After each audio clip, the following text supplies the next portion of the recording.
세계 기독교 여성 지도자들이 모여서 큰 대회를 열었는데 분과위원회를 하다가 이런 주제를 서로 얘기하게 됐다고 그래요. 하나님이 세상을 만든 일에 성경에 나오는 모든 사람들, 그리고 역사에 실존했던 모든 인물들 중에서 가장 행복한 여자 두 사람이 누굴까 갑론을박했다고 합니다.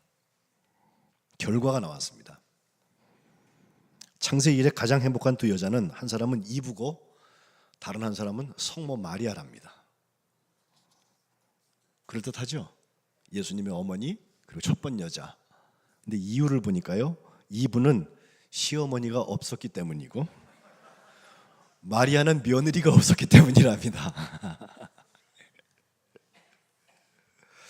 사실 시어머니 없으면 남편도 없는 것이고 며느리가 없으면 우리의 자손이 나올 수 없는 것인데, 그죠? 눈에 넣어도 아프지 않은 손주가 나올 수 없는 것인데, 관계를 잘못 만들면 우리에게 십자가 거리가 되기도 합니다. 해방 72주년, 이 광복이라고 하는 거, 빛을 회복했다는 거죠. 광복. 그전에는 정말 어두웠죠, 이 역사가. 일제 식민 통치를 받았고, 우리의 특별히 일제 후기에는 문화 말산 정책이라는 걸 통해서 창씨 개명을 시켜서 우리 이름이 다 바뀌어지고 성을 갈고 또 한국말을 못하게 하고, 그리고 이 우리 대한민국 사람들, 조선 사람이라고 그때 이제 얘기를 했는데, 이 사람들은 일본 황국의 시민 역할을 해야 된다는 것 때문에 우리가 가지고 있던 모든 문화유산과 민족의 자존심, 정기 이런 것들은 다 말살하기 위하여서 여러 가지 정책들을 아주 체계적으로 써왔던 것이 일제 말기였습니다. 일제 초기에 독립운동을 하던 사람들도 시간이 36년이 지나는 동안에 변절 아닌 변절을 하게 되는 것이, 사람 살아야 되잖아요. 그렇죠? 그래서 우리가 민족 지도자로 알고 있던 사람들이 마지막에 친일 행적을 했던 이야기 때문에 역사 바로쓰기에서 친일 전 잔재를 청산한다나, 그래서 한동안 지나가는 10년 넘도록 역사 다시 쓰기 운동들이 있었던 것도 사실입니다. 정말 빛은 어디에서 나오는 걸까요?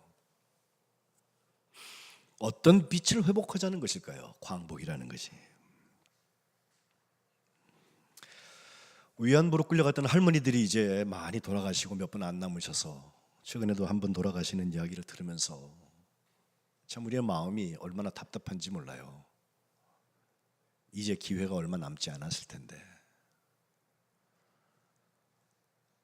또 지금 아주 핫하게 뜨고 있는 영화 둘이 최근에 개봉이 됐는데, 하나는 택시 운전사고 하나는 군함도죠. 벌써 500만 원 훨씬 넘었고 제가 보기에 1000만 원 무난하게 넘어갈 것 같습니다. 군함도라는 영화, 전 아직 못 봤습니다만은 트레일러랑 앞에 부분을 보니까 그 한 섬에 그 징용 끌려가 가지고서 거기서 탄을 캐면서 우리 한국 사람들이 일제하에 정말 짐승같이 살았던 이야기, 거기서 도망갈 수도 없는 섬이거든요. 그렇게 많이 죽어갔던 그 아픈 이야기가 주제가 된 것을 볼 수 있습니다. 제 선친도 일본군에 2번이나 징집을 당해서 결국 바로 해방되기 전에 저 만주에 봉황성 주변에서 이제 예비사단에서 곧 전방에 투입될 준비를 하고 있다가 해방을 맞게 되었는데, 조금만 늦었으면, 그랬으면 저도 아마 태어나지 못했지 않았겠나, 그런 생각을 해봅니다. 우리에게는 정말 씻을 수 없는 악과 같은 36년도, 36년간의 통치, 그것이 2배가 지난 게 72주년이거든요. 해방된 지 72주년이에요 올해가. 시간이 우리가 통치받은 시간의 2배가 지났는데도 그 아픔이 가시질 않아요. 하나님, 왜 우리에게 일제 36년이 있었어야만 했습니까? 라고 절규하는 것은 일제 치하에서 많이 눈물로 기도했던 기도 제목이었습니다.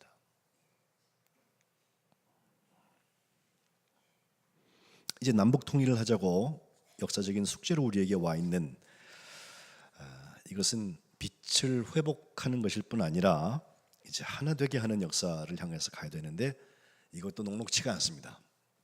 지난 주간에 여러분 들으시는 것처럼 핵 미사일 훈련을 많이 하고 있는, 또 실험을 많이 하고 있는 북한 정권과 또 미국이 서로 으르렁대는 소리를 내서 지금 우리 한반도에 전운이 있다는 그런 생각들을 세계 지구 전략의 사람들이 하고 있습니다. 저는 핵보다 더 큰 빛이 비추어져야 되는 부분이 뭐냐, 북한의 인권 이야기입니다. 지금 유엔이 정하고 있는 지구 전략에 있는 모든 나라 중에서 인권 가장 열악한 나라가 바로 북한입니다. 그래서 무려 12년 정도, 14년 중에서 2회 빼놓고는 북한에서 인권 결의안이라는 거, 북한 인권 결의안이라는 거 이제는 투표도 안 하고서 그냥 통과시켜요. 누가 뭐라 그래봤자 표가 수가 안 되니까 그냥 통과시켜가지고 조사위원을 보내고 보고를 받고,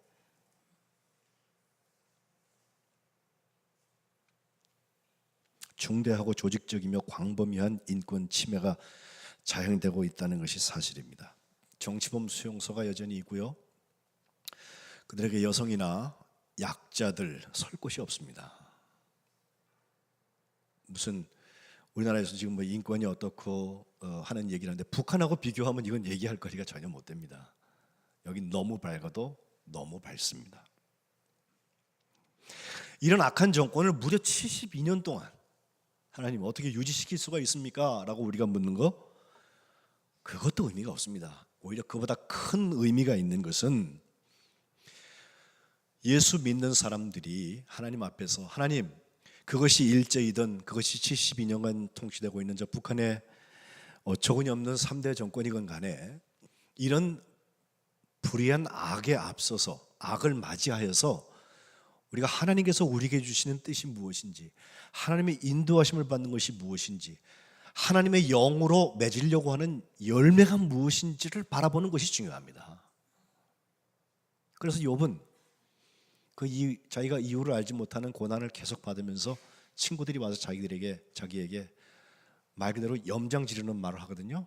그 많은 이야기 끝에 욥기 23장 10절에 가면 하나님을 향해서 이런 고백합니다. 하나님이 내가 가는 길을 아신다. 그가 나를 단련하신 다음에는 내가 순금같이 되어서 나올 것이다. 옛날 성경에는 정금같이 나오려 그랬죠.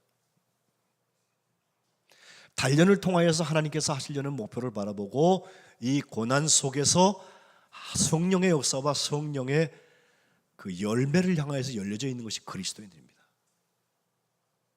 이것을 정직할 수 있으면 고난당한 것이 우리에게 유익이 되어서 시편 119편 71절 내가 주의 율례들을 배우게 되었습니다. 이리 고백하게 될 것입니다. 히브리서 12장 11절에는 무릇 징계는 당시에 즐거워 보이지 않고 슬퍼 보이지만 후에 징계를 통하여서 연단받은 자들은 의와 평강의 열매를 맺는다고 했습니다. 하나님이 옳다고 하신 것과 하나님과 사귐과 교제가 온전히 되어져 있는 샬롬, 에이레네, 하나님의 평강을 열매 맺게 된다는 것입니다. 저는 다분히 의도적으로 지난 주일에 자유와 사랑에 대한 말씀을 여러분과 나누었는데 바로 오늘 이 말씀을 전하기 위해서 그렇습니다. 우리의 자유는 방종에 가까운 내 멋대로 하는 자유입니까? 아니면 리베르테, 하나님의 신권을, 하나님의 타유를 인정하는, 그리고 거기에 인도함을 받는 수동적인 자유입니까? 그 자유 가지고 서로 사랑으로 종노릇하는 자리에 가는데 우리는 얼마나 용감하게 서 있습니까? 예고드린 대로 이제 우리는 성령의 열매를 하나씩 보려고 해요. 그에 앞서서 오늘 제가 이 본문 전부를 읽은 것은 갈라디아서 5장 16절부터 26절에는 성령의 열매를 맺기 위하여서 우리가 성령하고 어떤 관계를 맺어야 되는지 세 가지 동사가 나옵니다. 그것을 할 수 있는 사람이 저런 열매를 맺습니다. 그거를 할 수 있는 민족이 성령의 열매를 맺는 민족이 됩니다. 상대적인 가치관에 의해서 역사관에 의해서 쓰여지는 역사 말고 하나님께서 바라보고 계시는 하나님의 역사에 쓰임받는 그 민족은 성령의 열매를 맺는 민족입니다. 그 민족을 들어서 세상을 구원하실 것이기 때문에 그렇습니다. 성경에 열매 이야기가 굉장히 많이 나오죠. 제일 먼저 우리가 아는 것은 선악과 얘기 아니겠어요? 하나님께서 동산 중앙에다가 선악을 알게 하는 나무와 생명나무 둘을 놓으셨는데 그거 말고 모든 열매를 먹어도 좋다. 다만 요것만 먹지 마라 그러셨거든요. 근데 사람 왜 그것만 하지 말라 그러면 하고 싶은 거 있잖아요.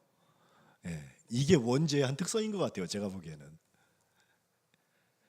자유와 사랑, 지난주에 말씀에 그 파라다임에다가 집어넣어 보면 먹지 말라는 것은 먹지 않을 수 있는 자유가 있어요. 우리한테 궁금해할지도 않고 묻지도 않고 따지지도 않을 이유가 있다니까요. 우리가 하나님이 그런 능력을 주셨어요.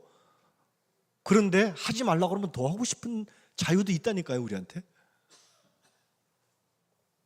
그걸 선택이라고 말합니다. 예배할 수 있는 자유가 있고 순종할 수 있는 자유가 있고 사랑할 수 있는 자유가 있습니다. 그것이 우리에게 기회가 되기도 합니다.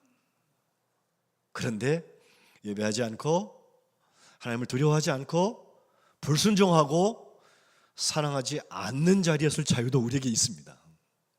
성령께서 뭘 원하시는지는 여러분이 스스로에게 물어보십시오.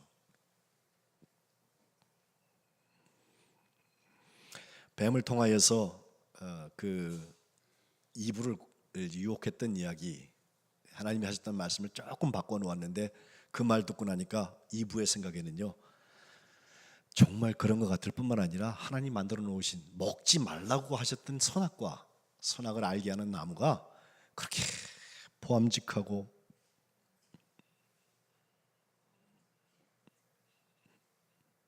먹음직하고 지혜롭게 할 만큼 탐스러운 나무 열매가 됐다는 거죠.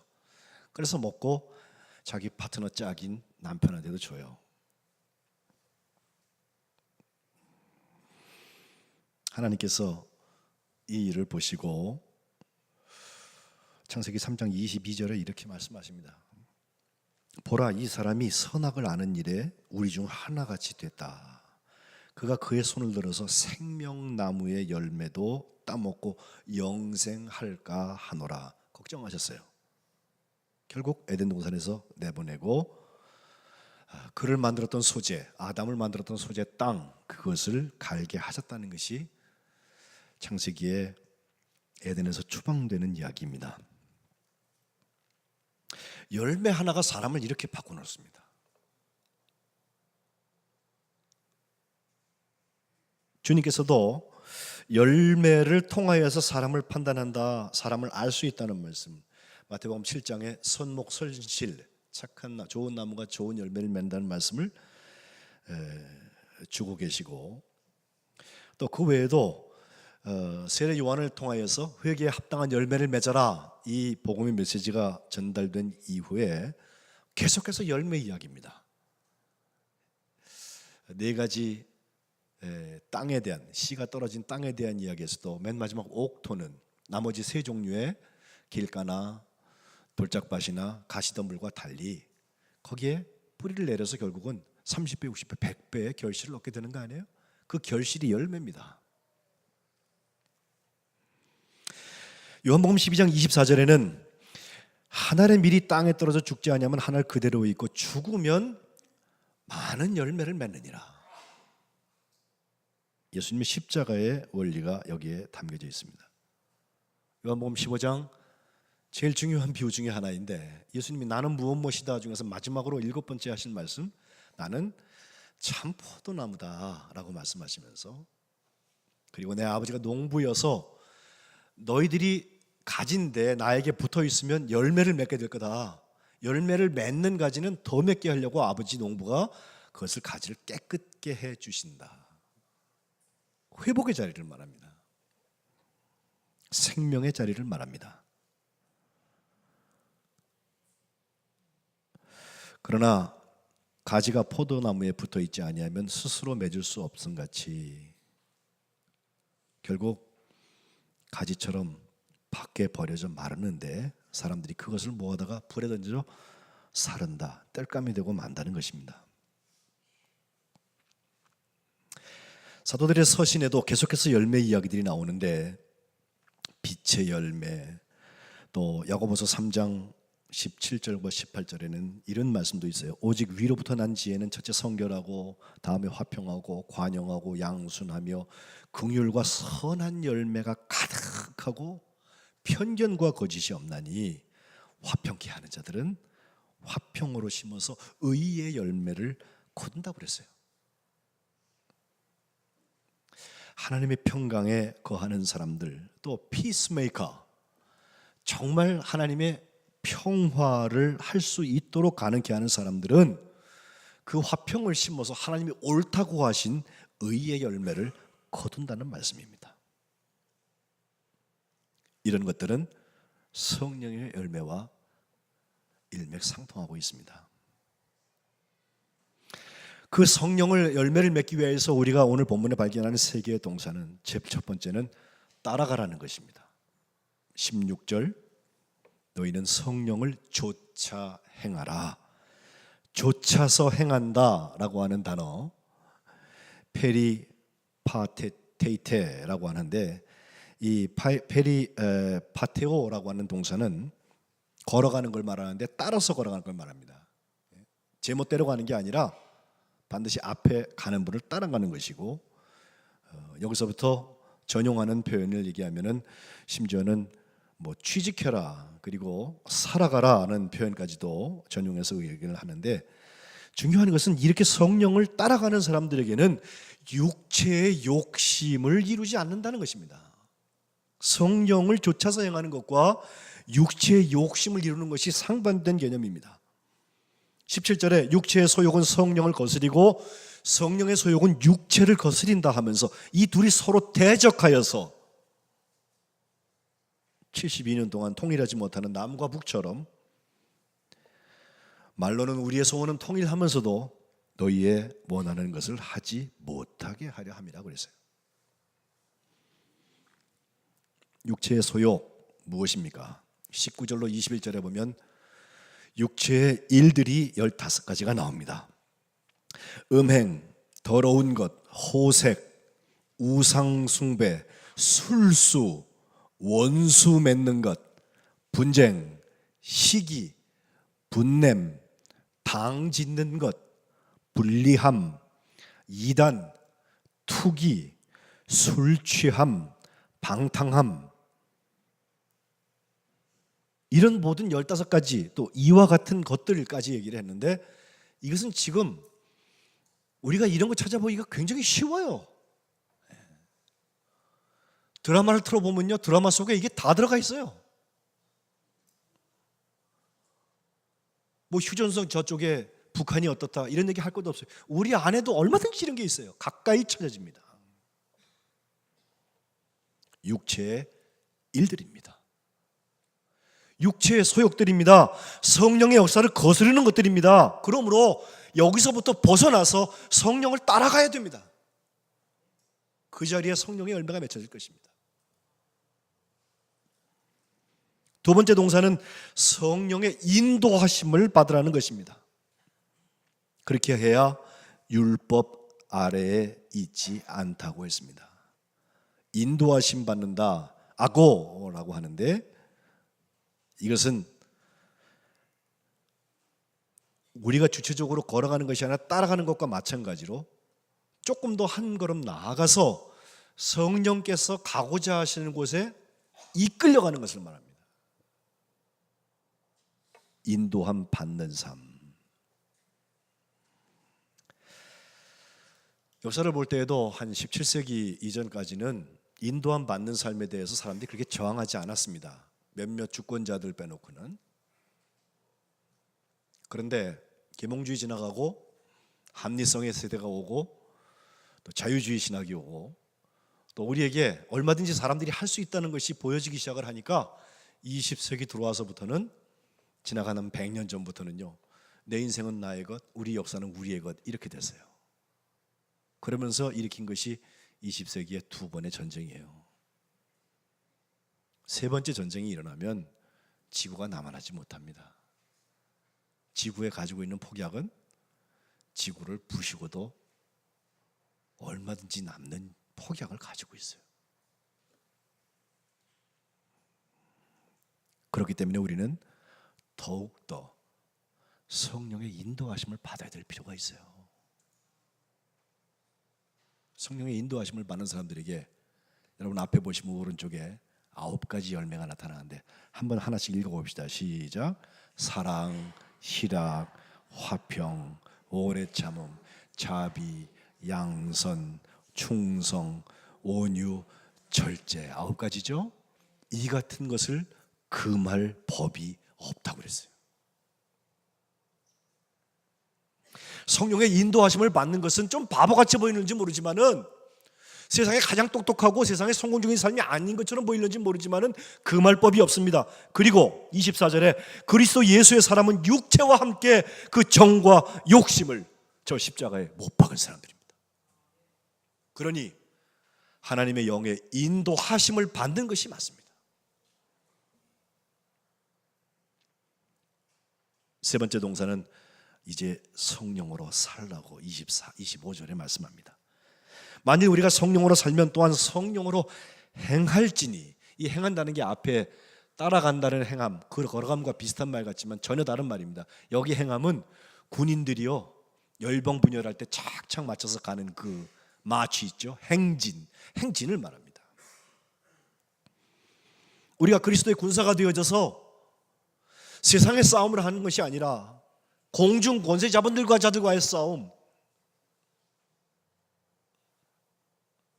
육신의 소욕을 이루겠다고 하는 사탄들과의 싸움, 정말 하나님의 빛을 회복하는 자리에 쓰임받는 싸움, 그 싸움 싸우기 위하여서 함께 걸어가는 것입니다. 어쩌면 역사는 이런 사람들에 의하여서 지금까지 왔습니다. 그것은 헛된 영광을 구하여서 서로 격동하고 서로 투기하는 삶과 반대편에 서 있습니다. 진짜 광복은 그 회복입니다. 그리고 그것은 성령을 따라가는 길, 성령의 인도하심을 받는 길, 그리고 성령에 의해서 사는 길, 거기에 있습니다. 돌아온 집부터 제가 사랑 가지고서 시작해서 화평, 오래 참음, 결국 절제에 이르기까지 말씀을 전할 것입니다. 우리 성민교회와 잘려있는 이 한반도에 하나님의 회복의 역사, 그리고 성령의 열매가 맺혀지시기를 주님의 이름으로 축복합니다.